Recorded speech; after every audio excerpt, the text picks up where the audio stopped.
Welcome to Missions on Point, the Propempo perspective on church and missions. This is episode 155 of Missions on Point. We are on number 14 of a series on restoring missions in the local church, or repatriating missions to the local church. It's a part of a bigger series on the centrality of the local church in missions, biblically and practically. This episode deals with prioritizing support of missions. In fact, a number of church leaders have used the information in this episode as a means of determining exactly how they will support and how much they will support missionaries, whether they come from their own church or come from other sending churches. Strong missions churches, regardless of their size, are often looked to as a great treasure trove find for missionaries looking for support. In fact, it's one of those secret skills of the leading pastor and or the missions leader of the church to have the gatekeeping responsibility for saying no to requests for coming to make a presentation about any kind of missions work or ministry work at their church. And the reason they must say no is so that they can say yes to the best things and not get dispersed and diffused in all of their mission support and relationships, so that they're basically ineffective at a strategic focus, which we've already dealt with. It's not that the pastor or missions leadership shouldn't be interested in general in the work of sound missionaries wherever they are. It's just that you shouldn't allow them to then win the hearts and minds of your people if they're not in alignment with your priorities. So the starting point for getting to know a missionary with the possibility of support is to ask them to fill out a fairly comprehensive application form that explains who they are, what their training is, what their experience is, and they've gone through the steps of their sending church, which might be your church, in identifying exactly what kind of ministry they're going into. At least on paper, you've got to deal with the character, the convictions, and the competencies we've already talked about. That is, being, knowing, and doing. You also have to find out if they're in alignment with your church and your guiding values or your guiding principles as a church in missions. So they need to have very substantial conformity to your doctrine and the kinds of methodologies that your church would approve of.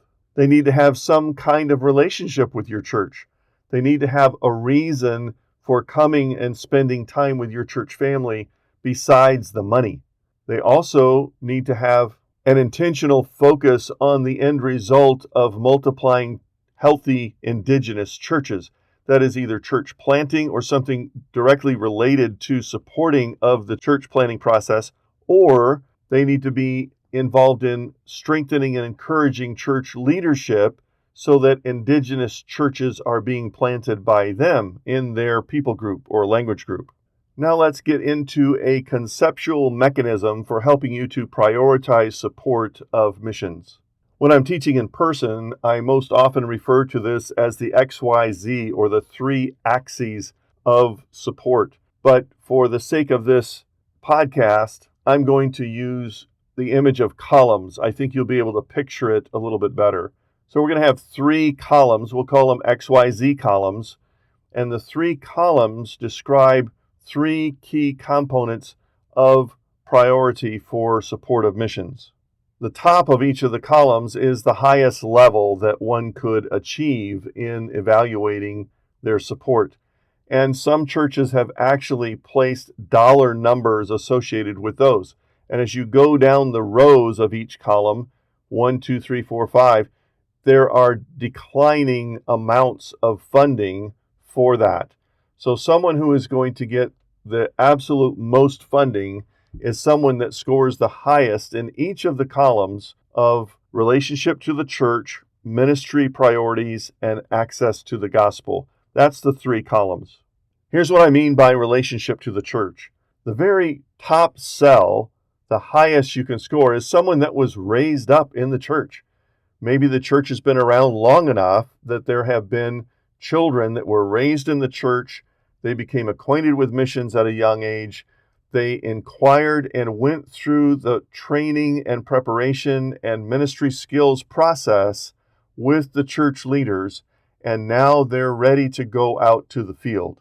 So this is someone that the church family would know quite well. They've seen them grow up. They've seen the sterling characteristics of godliness and a walk with the Lord and a desire for evangelism and all of the things that you want to characterize a good missionary.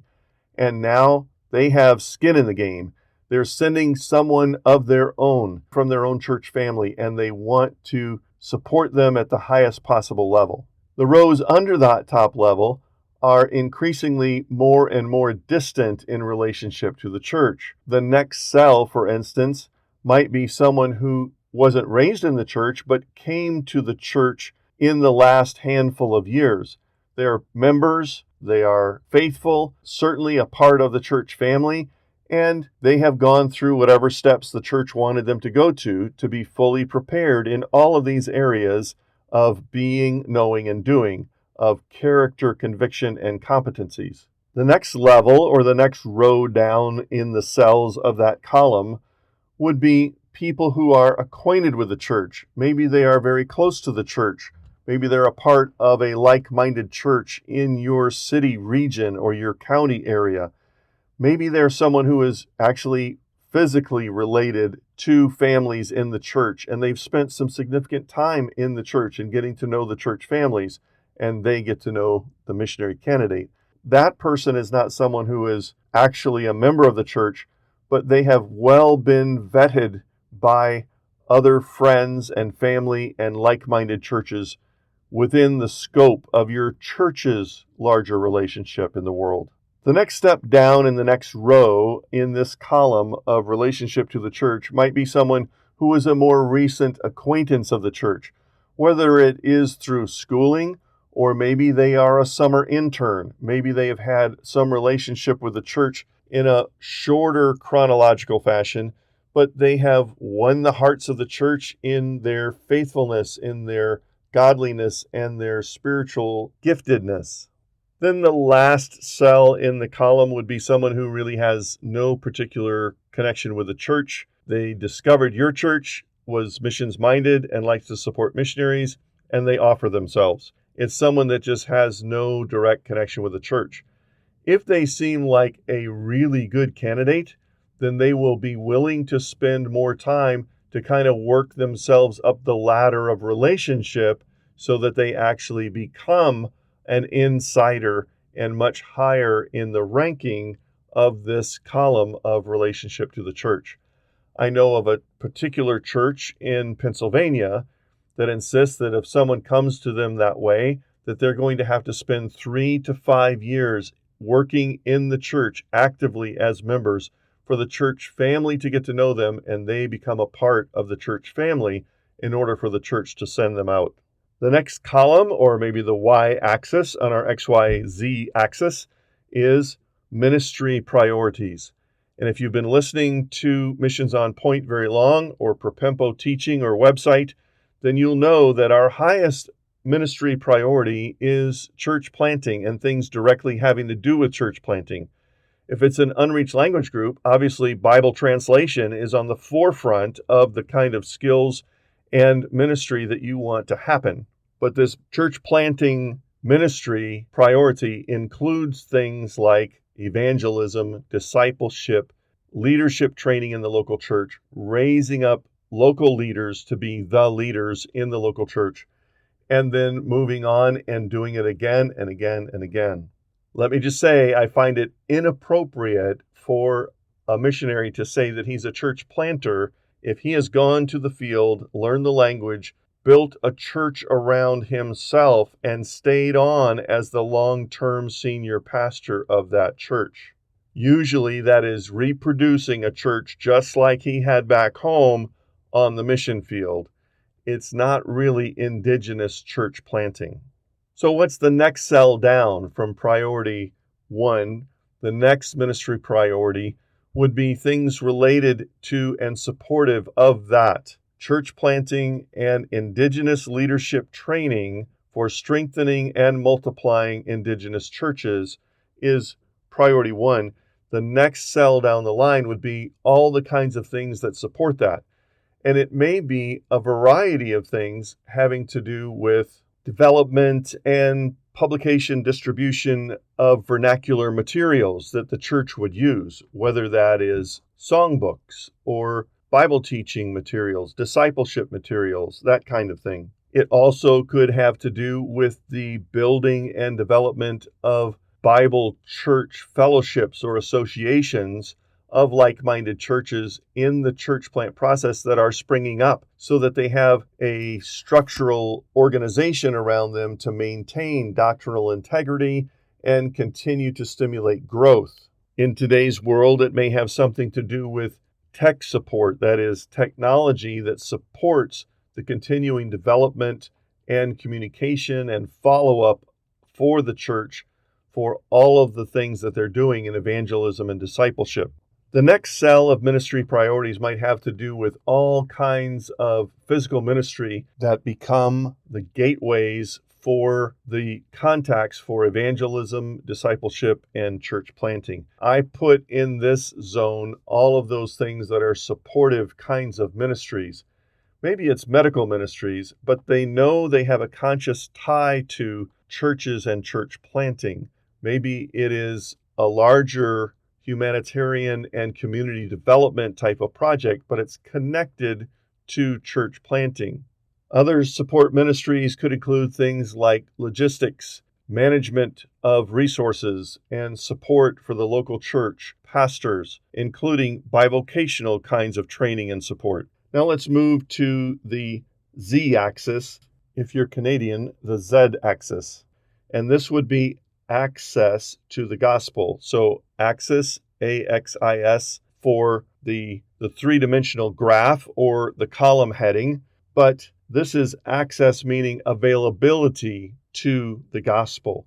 The least access has the highest priority. And the least access in general missiological terms is unengaged, unreached people groups. That is, a people group or a language group for which there is no known resident Christian witness at all. There's no local Christians and there's no expatriate Christians that are going in to live there and share and proclaim the gospel in that group. Unengaged, unreached people groups is the highest priority.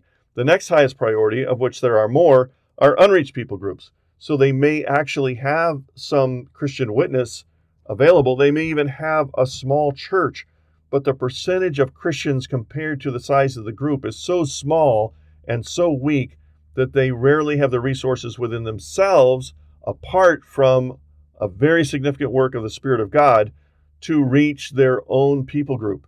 So they need outside help. They need expats to come and help develop them, help to continue to train and teach and church plant among this group in order to have a Christian presence of indigenous believers strong enough to be able to evangelize their own group. The next level, the next cell in this column of access to the gospel is new initiative or pioneering church planting.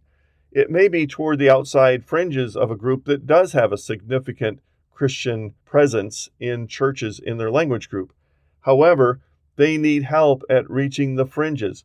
They're weak. Maybe they just aren't very well trained, and they need help to do that. And then the last one with regard to access to the gospel is people that have access to the gospel, but they need some specific help, perhaps in modernizing their concepts or their technology or their support or their leadership training in such a way that they are better able to reach their area for Christ. Now, this doesn't seem very radical, but simply because it is an organized and thoughtful way of approaching it, it is a really easy way for most churches to adopt this kind of prioritization and help understand how their missionaries are supported. In fact, when you go back and review the missionaries that you do support, you can kind of place them on the grid, so to speak, and figure out where they lie and who rises to the top in terms of having the most emphasis, the highest priority, and the biggest support financially compared with others that are doing, we'll say, less priority things. An interesting little dynamic is if your missionary candidates in the process of preparing themselves to be fully qualified to go to the field are aware of this prioritization, then they're going to aim for the top, which is exactly what you want them to do. They're going to aim to have the best insider relationship with the local church and go for priority number one kind of ministries and go to those with the least access to the gospel. That's what you want to see happen by God's grace. Thanks for joining us today on Missions on Point. We trust that you'll find more help and resources on our websites at propempo.com and missioserve.org. We are so thankful for those who support us, enabling us to produce this podcast. Now to God be glory in the church and in Christ Jesus forever and ever. Amen.